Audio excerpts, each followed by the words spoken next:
अक्सर ये सवाल मन में आता है कि सरसों की इतनी अच्छी फसल दिखने के बाद भी पैदावार में वो बात क्यों नहीं आ पाती।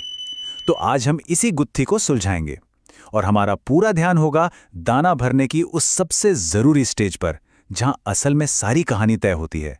ये कोई छोटा मोटा आंकड़ा नहीं है, यकीन मानिए। सिर्फ एक चूक और पूरी 40% पैदावार हाथ से जा सकती है। इससे ये तो साफ है कि दाना भरने के टाइम पर सही जानकारी और सही तरीका अपनाना कितना कितना जरूरी है।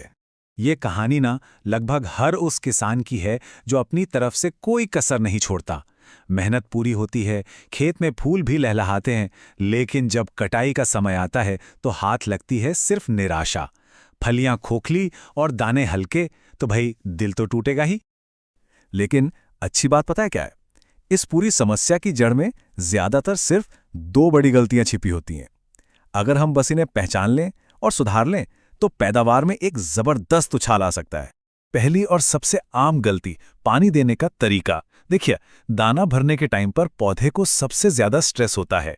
अब अगर पानी बहुत ज्यादा दे दिया या बहुत कम, दोनों ही सूरतों में पौधा तनाव में आ जाता है। हमारा मकसद है मिट्टी में बस एक जैसी नमी बनाए रखना, उसे सुखाना भी नहीं है और डुबोना भी नहीं है।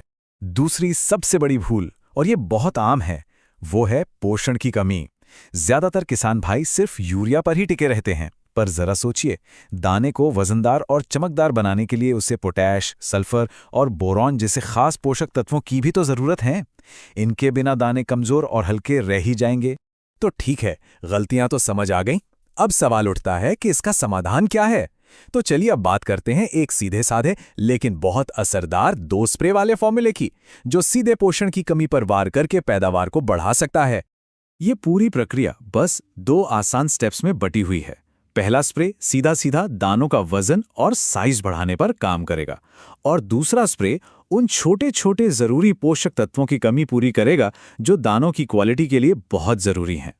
पहले स्प्रे के लिए हम इस्तेमाल करेंगे NPK 130045 खाद। अब इसमें ये जो 45 है ना, ये ही है असली खिलाड़ी। ये है पोटाश, जो दाना भरने के लिए सबसे जरूरी है। हाँ, मात्रा का खेल बहुत ध्यान से। हर लीटर पानी में 10 ग्राम और 1 एकड़ के लिए करीब 120 से 150 लीटर पानी। यहां पर नाप तौल एकदम पक्का होना चाहिए। अब आते हैं दूसरे स्प्रे पर। इसमें हम डालेंगे छोटे छोटे मगर बहुत ताकतवर हीरो।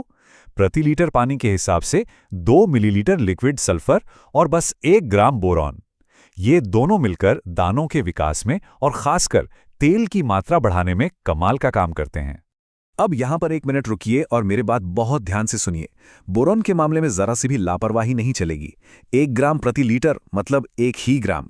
इससे जरा सा भी ज्यादा हुआ तो ये पूरी की पूरी फसल को जलाकर खाक कर सकता है। तो नाप तौल बिल्कुल सटीक रखें। चलिए, हमने पानी भी सही दे दिया, खाद भी सही डाल दी, लेकिन क्या अब सब ठीक है? नहीं, अभी भी एक छिपा हुआ दुश्मन है जो पूरी मेहनत पर पानी फेर सकता है। जरा सोचिए, सब कुछ बढ़िया चल रहा है, दाना भर रहा है, और अचानक से माहू या चेम्पा जैसे कीटों का हमला हो जाए। ये कीट पौधे का सारा रस चूसकर उसे इतना कमजोर कर देते हैं कि दाना ठीक से बन ही नहीं पाता। घबराने की बात नहीं है, इसका भी इलाज है। एक भरोसेमंद कीटनाशक है थियामेथोक्साम 25% WG। इसकी सिर्फ 0.25 ग्राम मात्रा यानी 1 ग्राम का चौथा हिस्सा प्रति लीटर पानी में मिलाकर स्प्रे कर दें। ये माहू पर बहुत असरदार है और फसल को भी सुरक्षित रखता है। और अब हम आ गए हैं सबसे जरूरी नियम पर, एक ऐसी गलती जिसे करने से सिर्फ फसल को ही नहीं बल्कि स्प्रे करने वाले को भी खतरा हो सकता है। ये वो गलती है जो भूलकर भी नहीं करनी है। और वो सुनहरा नियम ये है, कभी भी एक ही टंकी में कीटनाशक, खाद और किसी भी तरह के टॉनिक को एक साथ मत मिलाइए। देखिए, हर केमिकल का अपना एक अलग नेचर होता है। जब आप इन्हें मिलाते हैं तो ये आपस में मिलकर एक जहरीला घोल बना सकते हैं जो फसल को जला सकता है। हमेशा अलग अलग स्प्रे करें, थोड़ा गैप देकर। तो बस इन 3 बातों को गांठ बांध लीजिए: सही समय, सही मात्रा और सही तरीका। अगर इन 3 चीजों का ध्यान रख लिया तो फिर मेहनत जरूर रंग लाएगी और फसल के दाने खुद अपनी कहानी कहेंगे। लेकिन कहानी यहां खत्म नहीं होती। एक सवाल तो अब भी बाकी है। चलिए, मान लिया कि इन सब तरीकों से दाने मोटे और वजनदार तो हो गए, पर क्या उनमें तेल की मात्रा भी बढ़ी? क्योंकि सरसों की असली कीमत तो उसके तेल से ही है ना?